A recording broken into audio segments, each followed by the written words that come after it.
Brain stroke क्या है? Brain stroke इस वक्त होता है जब दिमाग को खून की फराहमी किसी वजह से रुक जाए। दिमाग के खलियात को ऑक्सीजन और ग़िज़ाइयत की ज़रूरत होती है और खून ये काम अंजाम देता है। जब खून ना पहुंचे तो दिमागी खुलिये मरने लगते हैं और यही ब्रेन स्ट्रोक कहलाता है। ये किसी को भी हो सकता है, लेकिन दर्ज झेल अफराद ज्यादा मुतासिर होते हैं।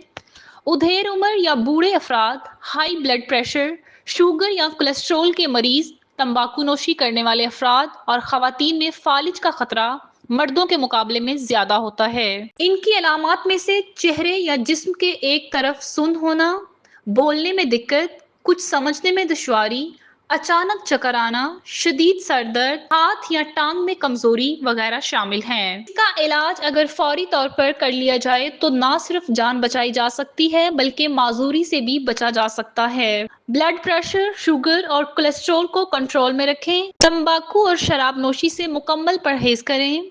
मतवाजन और सेहतमंद गज़ा खाएं और रोज़ाना वर्जिश करें। इस तरह आप इससे महफूज रह सकते हैं।